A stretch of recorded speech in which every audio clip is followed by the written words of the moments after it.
Kemudian apabila KK 0 ya 0, KK lebih daripada 0,90 lebih daripada 0,90 dan kurang dari 1,00, ini korelasi sangat tinggi, kuat sekali, dapat diandalkan. Dan apabila KK ya korelasi KK-nya sama dengan 1 ya, seperti tadi menunjukkan bahwa korelasi ini ya korelasi yang sempurna. Itu tentang koefisien korelasi. Kemudian kita lanjut dengan tabel korelasi. Boleh dilanjut tabel korelasi?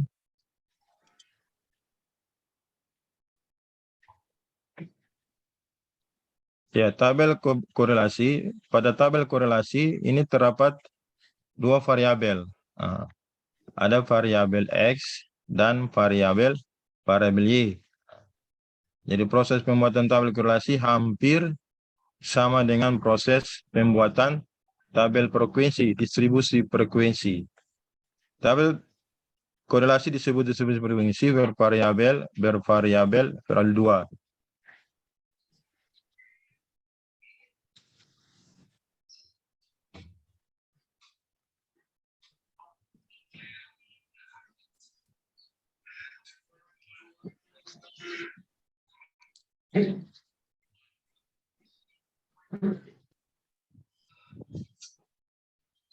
Ya, saya lanjut, maaf. Gangguan teknik. Kemudian masih dalam tabel korelasi. Coba kembali kita di tabel korelasi. Jadi cara pembuatan tabel korelasi itu ya sebagaimana tadi saya sampaikan bahwa itu sama dengan tabel frekuensi atau distribusi frekuensi. Di mana langkah-langkahnya ya, yang pertama kita menentukan jangkauan. Menentukan jangkauan kedua variabel X dan Y ya. Kemudian ada juga langkah berikut yaitu menentukan banyaknya kelas. Kemudian ada menentukan panjang interval.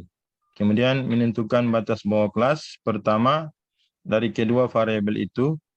Batas bawah kelas pertama diambil dari data terkecil atau data terkecil hasil pelebaran jangkauan. Kemudian yang kelima, menempatkan kelas untuk variabel X pada kolom tabel dan kelas untuk variabel Y pada baris tabel.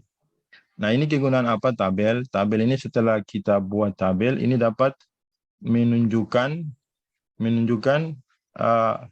pengaruh daripada variabel itu ya. Bagaimana bagaimana kita bisa ya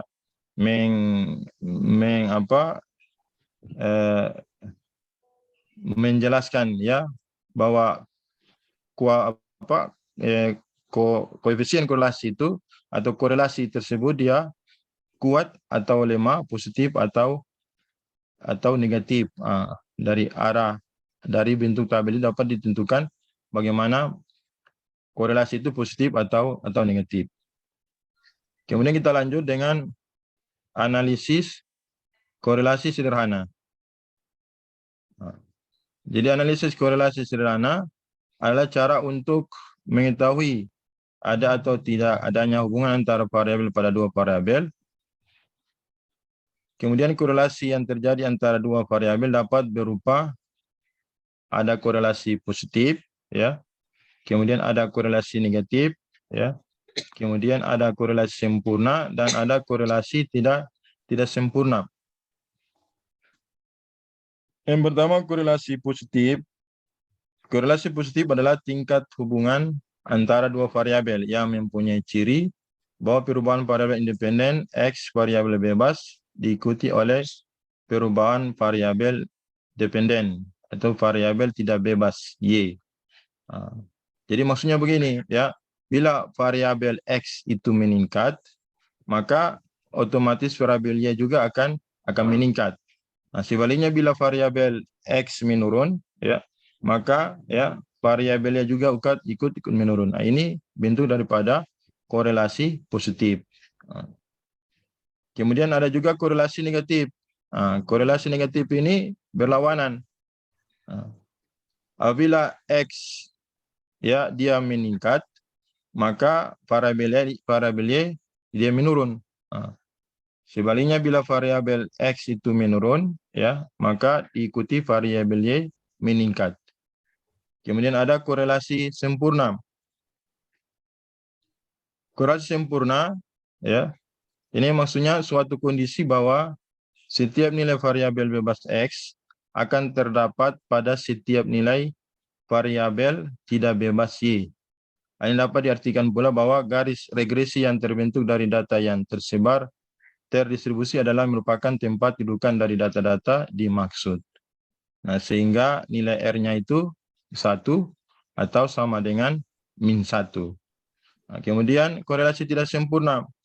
Nah, korelasi sempurna ini ya, ini bentuknya jika titik-titik yang tersebar tidak terdistribusi tepat pada satu garis. Nah, ini dikatakan dengan variabel tidak sempurna, di mana nilai daripada korelasi itu sama dengan 0, ya, variabel tidak sempurna.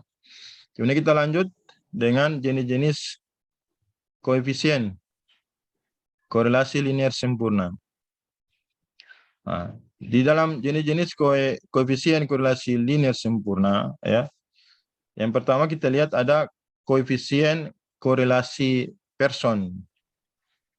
Jadi koefisien korelasi person adalah indeks atau angka yang digunakan untuk mengukur keeratan hubungan antara dua variabel yang datanya berbentuk interval atau rasio. Nah, disimbolkan dengan R.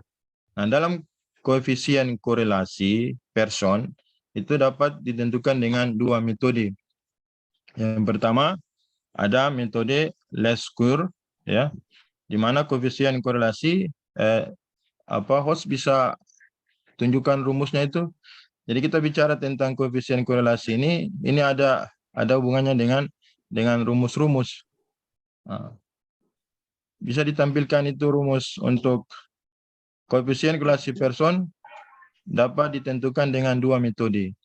Ada yang pertama dikenal dengan metode least square.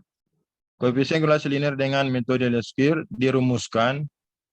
Jadi R sama dengan N sigma XY kurang sigma X kali sigma Y per akar kuadrat dari N sigma X pangkat 2 kurang sigma X dipangkatkan 2, kemudian dikalikan dengan N sigma Y pangkat 2 kurang sigma Y dipangkatkan 2.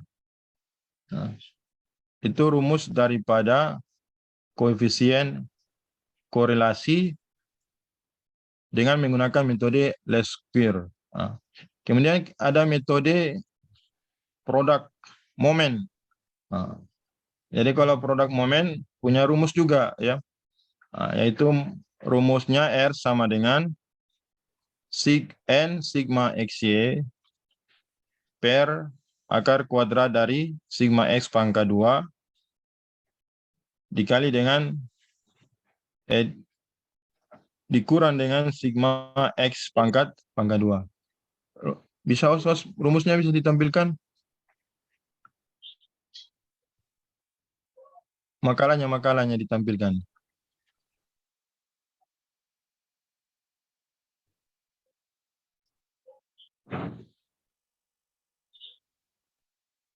Ya, ini ya kami sengaja tampilkan ini rumus-rumus ya supaya ya kita bisa tahu juga ya jenis-jenis daripada korelasi ini.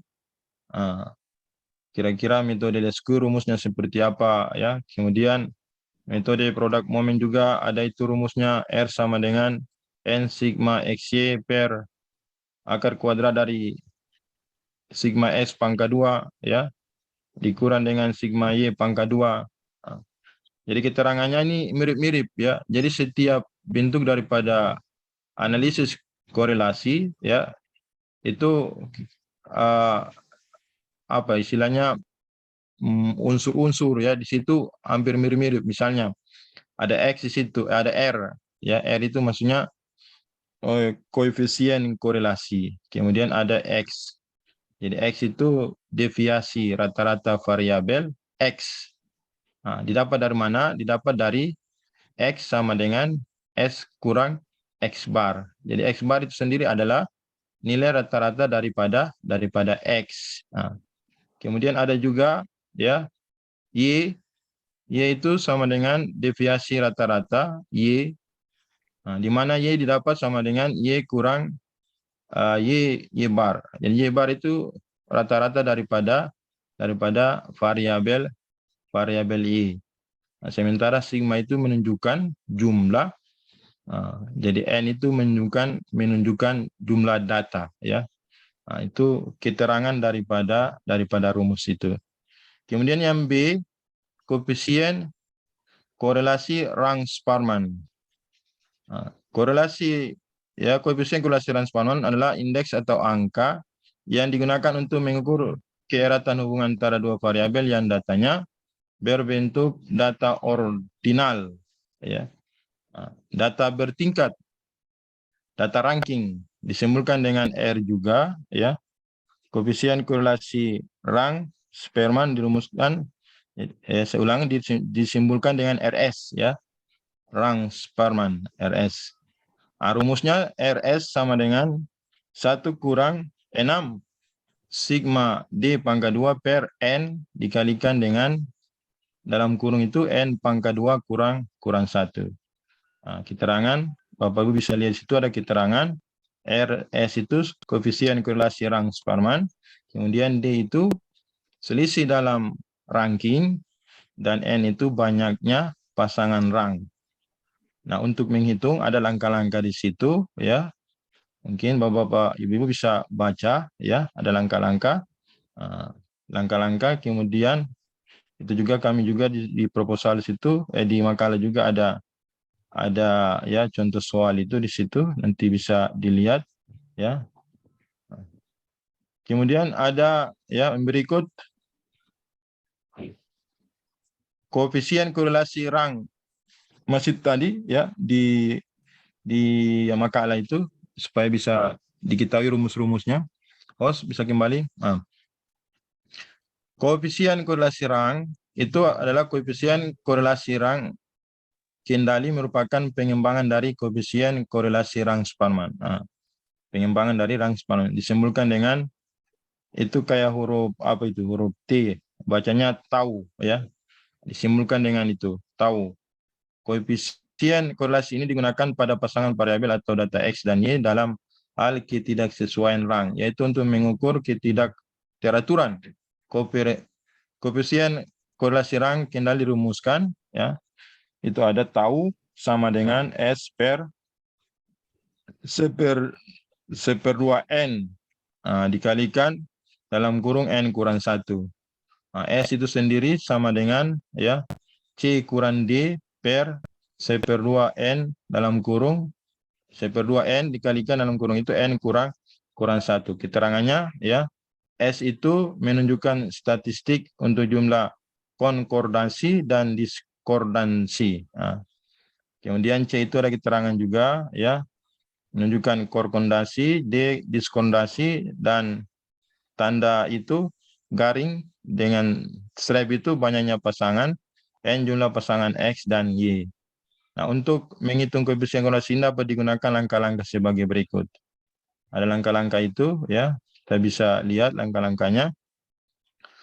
Intinya di situ kita akan tentukan nilai konkordansi +1 dan nilai diskondasi -1 dari nilai rang yang bukan patokan. Kemudian yang berikut, koefisien korelasi bersyarat, koefisien kontingensi. Koefisien korelasi bersyarat digunakan untuk data kualitatif. Data kualitatif ini data yang tidak berbentuk angka-angka, ya, tapi berupa kategori-kategori. Misalnya data yang berkategori kurang, ya, cukup, ya, atau sangat cukup, atau tinggi, menengah, ya, atau sedang, rendah, ya, atau gejala-gejala yang bersifat nominal. Seperti halnya koefisien korelasi data kuantitatif, koefisien korelasi bersyarat ini disebutkan dengan C, ya, dan punya interval nilai antara -1 dan 1, ya. Jadi semuanya bernilai -1 sampai dengan 1. Koefisien korelasi bersyarat dirumuskan C sama dengan akar kuadrat dari S pangkat 2 per X pangkat 2 tambah N. Nah, di mana X pangkat 2 itu sendiri KI kuadrat, ya. Kemudian N sama dengan jumlah semua frekuensi. Kemudian C sama dengan koefisien korelasi bersyarat. Kemudian koefisien korelasi data berkelompok, ya, ada situ metode Konding, ya. Kemudian ada juga metode simpangan baku. Itu tentang analisis korelasi sederhana. Mungkin saya itu, host bisa lanjut ke ini presentasi berikut.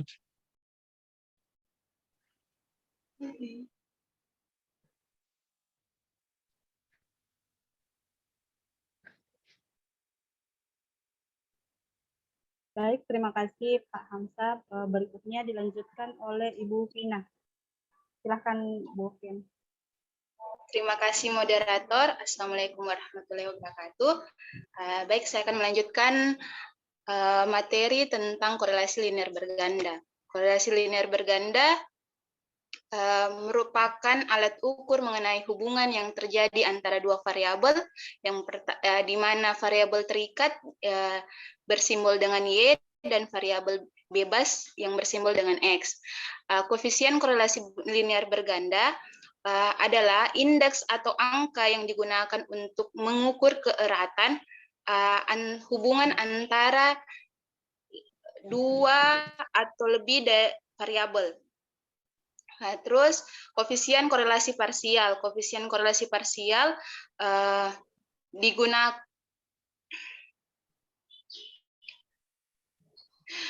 Koefisien korelasi parsial biasanya digunakan untuk mengetahui hubungan antara dua variabel di mana variabel lainnya yang dianggap berpengaruh dikendalikan dibuat tetap sebagai variabel kontrol. Contoh soalnya, Bu.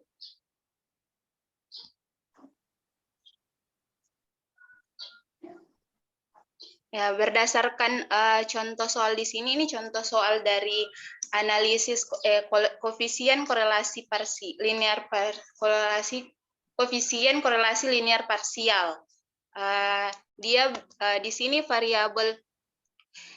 lebih dari dua variabel.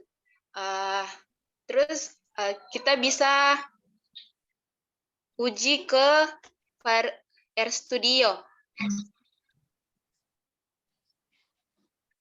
Nah, di sini karena kelompok kami mengerjakannya sama-sama semalam sampai jam 1 malam, jadi di sini ini kami save datanya dengan tugas 1.2. Terus kami misalkan korelasi kecerdasannya itu dengan Y, korelasi prestasi belajarnya dengan X, X1, terus korelasi tingkat stresnya itu X2. Terus kita korelasinya kecerdasan prestasi belajar seperti dengan yang ditampilkan di PowerPoint, terus kita ambil korelasi tesnya. Korelasi tes kita menggunakan metode Pearson. Metode Pearson ini di mana nilai T-nya 3,76653, derajat bebasnya itu 10, p-value-nya 0,00369, terus koefisien interval kepercayaan, koefisien korelasinya itu koefisien interval koefisiennya itu 0,3422892 dan 0,9306638. Koefisien korelasinya 0,6 0,7657639. Di sini kita dapat bandingkan apa nilai v-value-nya sama v-value yang tingkat kepercayaannya 95% atau 0,005. Berartinya di sini karena v-value-nya 0,03 itu lebih kecil dari 0,05, berartinya H0-nya ditolak. Ya, H0 ditolak. Berartinya ada hubungan antara setiap koefisien atau variabel. Terima kasih. Selanjutnya, moderator. Ya, terima kasih Ibu Vina. Selanjutnya Pak Herman.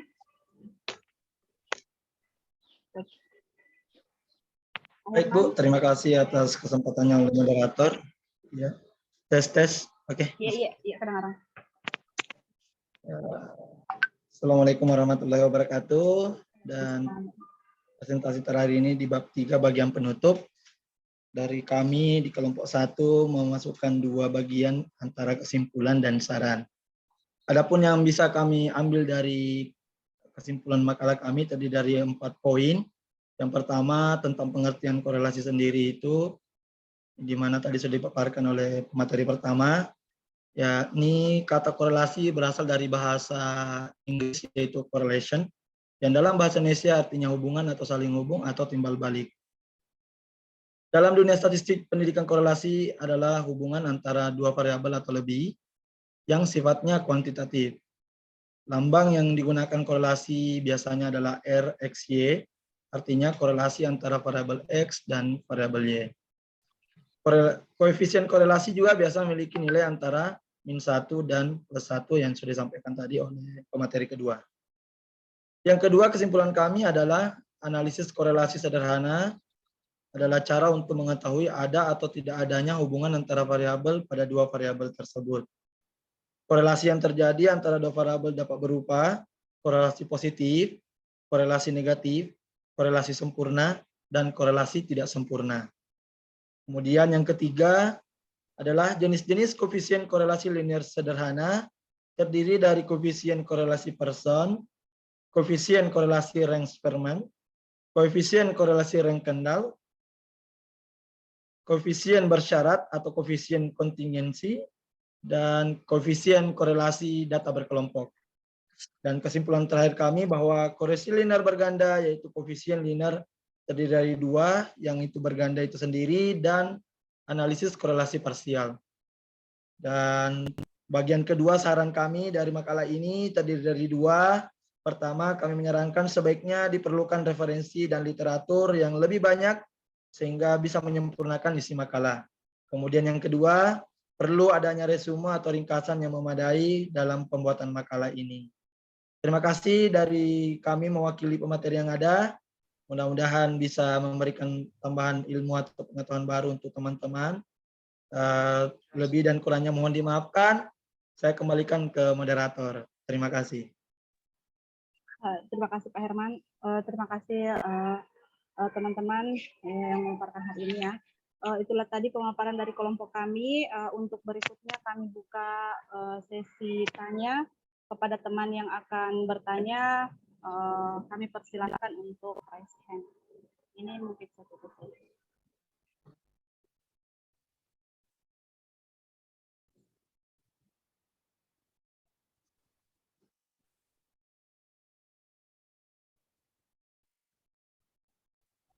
Mohon maaf untuk Ina bisa minta tolong. Saya kurang jelas dari perlu dicatat juga. Ini kurang jelas. Iya Bu, bisa. Nanti dicatat.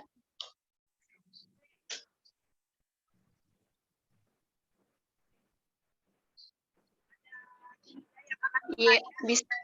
Saya alihkan ke kita nabuhin, tapi saya tidak kedengaran di suara.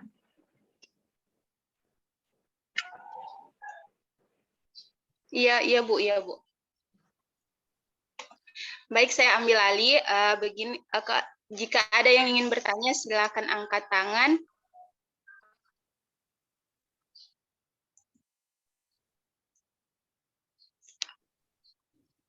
Sudah ada buang angkat tangan 4 orang.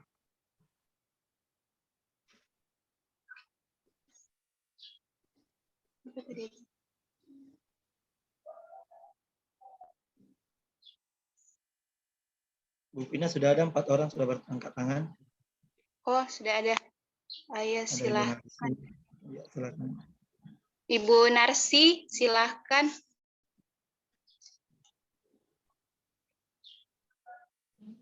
Baik, terima kasih atas kesempatan diberikan. Assalamualaikum warahmatullahi wabarakatuh. Waalaikumsalam warahmatullahi wabarakatuh. Ya, telah dibahas tadi mengenai analisis kolerasi, yang mana ada kolerasi linear sederhana dengan kolerasi linear ganda. Dan sejauh ini yang sering saya dengarkan itu adalah regresi linear sederhana ataupun regresi linear ganda. Yang mau saya tanyakan, apa hubungan kolerasi dengan regresi? Oh ya, terima Terima kasih. kasih. Bu. Ya, Selanjutnya Ibu Fitriani Abbas.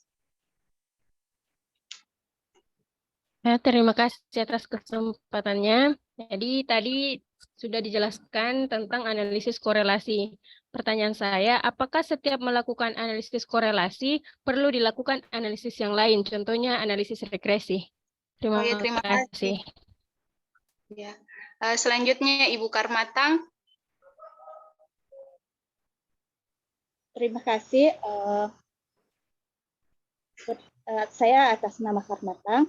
Baik, berdasarkan pemaparan tentang analisis korelasi, pertanyaan saya, bagaimana cara untuk mengetahui adanya korelasi antar variabel? Terima kasih. Terima kasih.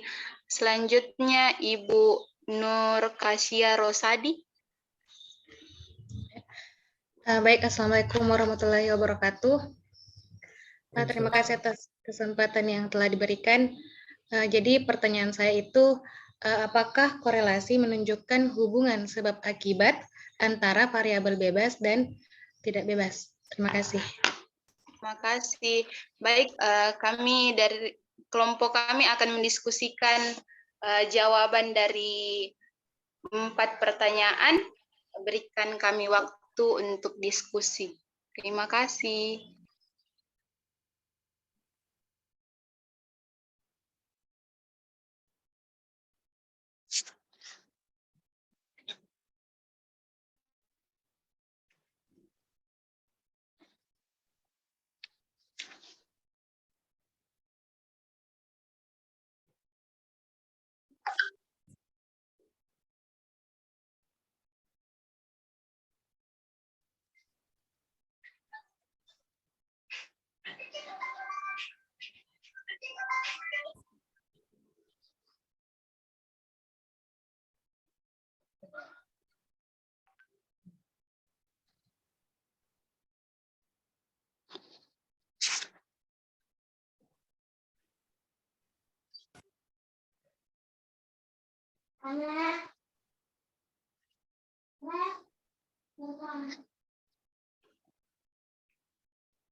Baik, saya akan menjawab pertanyaan dari Ibu Nurul Fitriani Abbas.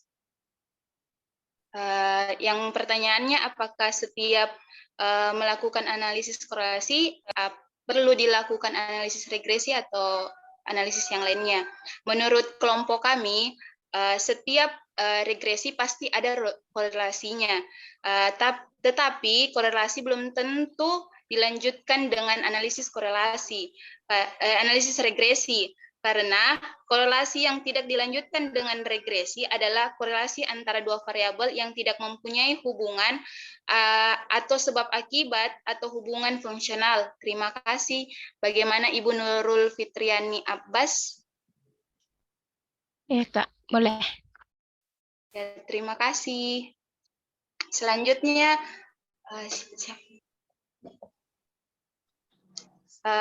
bisa dijawab pertanyaan dari Ibu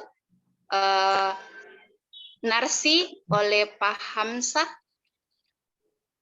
Ya, boleh diulang pertanyaannya? Apa hubungan antara korelasi dan regresi?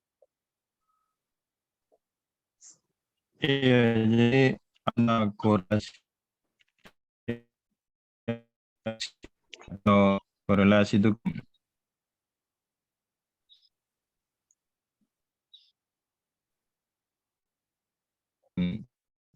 Jaringan bahwa ya dari analisis itu ada ya, dengar kan? Bisa diulang, baru bagus Pak, diulangi, bisa diulang? Iya, jadi Diulang. sebagaimana yang saya sudah jelaskan tadi bahwa korelasi itu kan hubungan antara variabel satu dengan variabel lain. Ketika dianalisis korelasi itu ada bersifat positif, ada negatif, kemudian ada korelasi tidak sempurna, ya, ada korelasi sempurna dan sebagainya. Sedangkan ya regresi ini suatu alat ukur juga ya untuk mengukur analisis korelasi. Jadi regresi punya hubungan dengan korelasi. Bahkan regresi ini dalam pengukuran lebih akurat. Dia semacam peramalan taksiran begitu. Dalam satu penelitian itu ya di situ ada penelitian Galton menemukan bahwa tinggi anak dari orang tua yang tingginya cenderung meningkat atau menurun dari berat rata-rata populasi. Jadi garis yang menunjukkan hubungan tersebut ya itu disebut dengan garis regresi. Nah, jadi bisa dikatakan bahwa regresi dipakai ya sebagai alat pengukur yang bisa lebih akurat untuk menganalisis korelasi. Mungkin seperti itu. Oh iya. Bagaimana Ibu Narsi? Baik, Halo? terima kasih atas jawabannya. Selanjutnya pertanyaan dari Karmatang, bagaimana cara untuk mengetahui adanya korelasi antara variabel? Sebutkan yang akan dijawab oleh Pak Herman. Terima kasih. Baik, Bu, terima kasih atas kesempatannya. Di sini saya akan bisa menjawab dari Ibu Karmatan pertanyaannya tadi, gimana cara untuk mengetahui adanya korelasi antar variabel. Seperti yang sudah dijelaskan sebelumnya bahwa ada beberapa teknik untuk mengetahui adanya korelasi tersebut antar variabel itu. Salah satunya adalah membuat diagram pencar yang sudah dijelaskan dari korelasi sederhana tadi, mulai dari yang positif, negatif, sampai yang tak sempurna. Kemudian bisa juga menghitung koefisien korelasinya secara langsung menggunakan rumus yang sudah disediakan. Dengan cara kedua hal itu, saya rasa kami dari kelompok satu ini bisa mengetahui adanya korelasi antara kedua variabel tersebut. Terima kasih, saya kembalikan ke moderator. Bagaimana Ibu Karmatang dengan jawaban dari Pak Herman? Terima kasih atas jawabannya. Saya merasa sudah jelas. Selanjutnya pertanyaan dari Ibu Nur Kasya Rosadi yang akan dijawab oleh Ibu Hasma Asis. Yang pertanyaannya, apakah korelasi menunjukkan hubungan sebab akibat antara variabel bebas dan variabel tidak bebas? Baik, terima kasih. Saya akan coba menjawab dari Ibu Nur. korelasi menunjukkan hubungan sebab akibat ya, apakah korelasi menunjukkan hubungan sebab akibat. Oke, di sini setelah kami diskusi dan setelah melihat makalah-makalah yang telah kami buat, korelasi adalah hubungan timbal balik atau sebab akibat. Jadi kata korelasi memiliki arti berbeda di berbagai bidang seperti statistik dan metode penelitian secara sederhana. Jadi korelasi yang ada hubungannya, misalnya korelasi berhubungan antara iklim dan pertanian. Jadi berhubungan. Untuk mungkin lebih lengkapnya mungkin bisa dibantu sama Ibu Asri. Nanti dijelaskan kembali. Iya, terima kasih. Bagaimana Ibu Nurkosia Rosadi?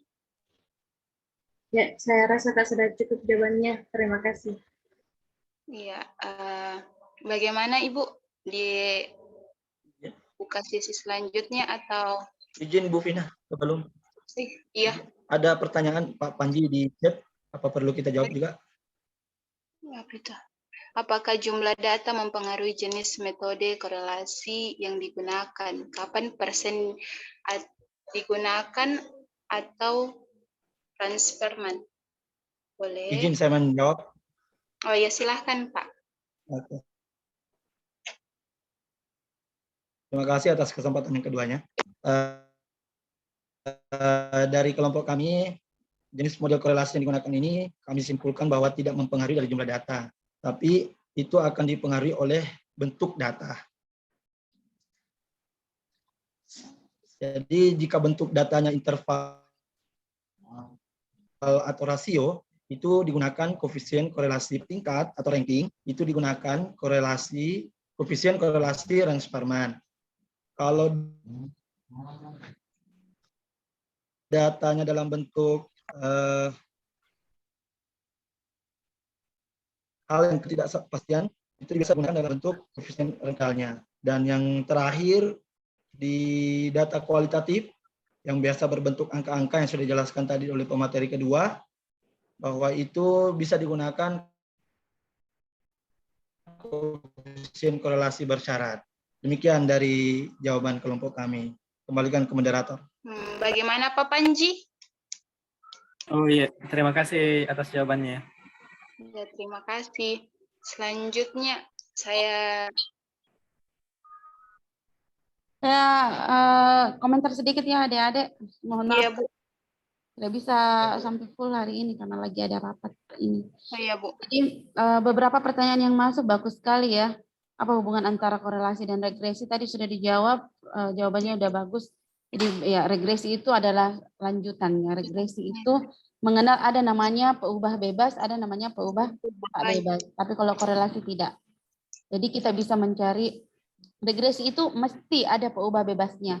Mesti ada peubah tak bebasnya. Y itu adalah peubah yang dependen ya terikat pada peubah X independen. Itu beda sekali.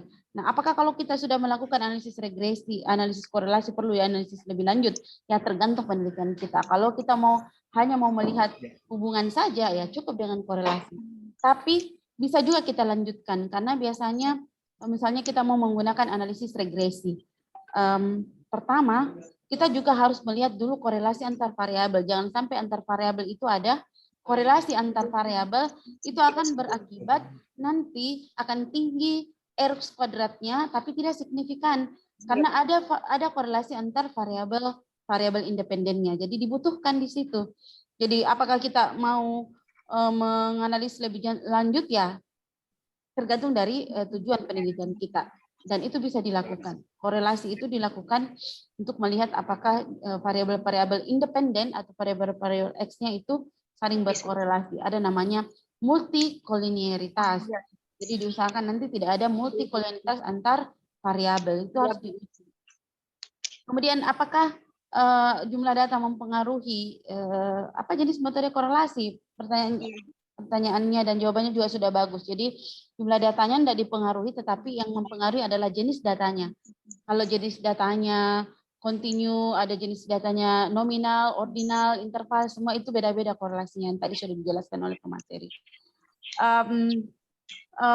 Sama juga pertanyaannya, bagaimana cara mengetahui korelasi antar variabel? Banyak sekali tadi yang sudah dijelaskan, ada namanya korelasi kendal, ada namanya korelasi persen, ada namanya korelasi Spearman. Ada juga materi saya kirimkan adik-adik yang bisa adik-adik gunakan sebagai referensi. Ya, Bu. Setelah itu mohon ininya makalahnya dikumpulnya di grup. Iya, Bu, sudah dikirim, Bu. Ya, dalam dalam Word saja supaya bisa dikomentari. Kalau Iya, PDF bisa dikomentari ya. Iya, Bu, saya dalam bentuk Word, Bu, dikirim. Tadi. Untuk next kelompok itu 2, sudah Bu. siap depannya. Iya, Bu. Depannya. Hari ini berapa kelompok? Satu kelompok atau 2? Satu kelompok, Bu. Satu. Minggu depan? Iya. Dari Ibu berapa minggu kelompok? depan 2 kelompok tuh. Untuk hari ini 1 saja. Karena lagi ada apa? Oh iya. Iya. Saya keluar dulu dari rapat biar bisa bicara. Iya, Bu. Ya, nanti menyusul tugasnya ya, saya belum buatkan. Oke. Kira bagus ya yang pematerinya hari ini. Iya, Bu. Semoga yang lain, siapa yang belum berhasil merun R studionya? Muhammad Panji, kenapa? Muhammad Panji. Tidak, Bu. Bagus presentasinya kelompok 1, Bu. Oh, saya kira enggak tahan bahwa tidak. Berikan aplaus. Kalau misalnya mau membuat makalah dan butuh referensi, silakan chat saya ya. Saya punya banyak referensi. Baik, Bu. Siapa yang tidak hadir hari ini ketua kelas? Tadi itu Bu, Arina Ansar, Bu. Yang saya tadi bilang yang dia mau ujian PPG, Bu, jadi dia harus penilaian. Bisa bisa dituliskan di grup saja, Dek, supaya Oh iya, Bu, nanti saya jelaskan. Iya, Bu. Iya, Bu. Nanti saya ingat. Iya, Bu. Iya, Bu. Baik, Bu. Oke. Bu, jadi pekan depan 2 kelompok ya. Maaf ya, Adik-adik. Insya Allah minggu depan itu semoga saya tidak konferensi. Kalau saya konferensi nanti saya memberitahu ya, kita bisa cari ya, waktu yang lain. Iya, Bu. Ya, padat kegiatan konferensi internasional dan baik, Bu. Kayaknya saya di Gorontalo minggu depan, tapi kita chat-chatan saja dulu. Iya, Bu. Baik, Bu. Iya, Bu. Saya iya, Bu. cukupkan dulu ya, adik-adik. Kalau ada yang mau ditanyakan nanti ditanyakan di chat. Iya, Bu. Baik, Bu. Iya, Bu. Iya, Bu. Iya. Terima kasih, Bu. Terima kasih, Bu. Terima kasih. Oke. Wabillahi taufiq wal hidayah. Assalamualaikum warahmatullahi wabarakatuh. Waalaikumsalam warahmatullahi wabarakatuh. Saya live ya. Iya, Bu. Ya, Bu. Terima kasih. Terima kasih, Bu.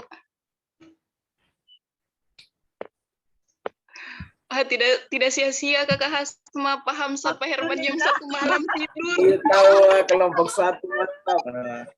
Jam 1 tidur. Ya Tuhan. Minus 1 jam lagi baru jadi PPT tak ya. Menjelang hilang lagi makalah. Tidak ada studio. Kena lagi sindrom panik. Kak. Ya Allah, ya Robi, ya sudahlah. Akhirnya Kak. Terima kasih banyak teman-teman kerjasamanya. Berjuang Kak. Tadi malam sampai jam 1 Kak. Liv, Mak. Kak, sebenarnya ada mau kutanya. Apa?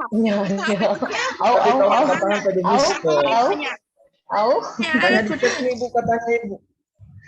Oh, di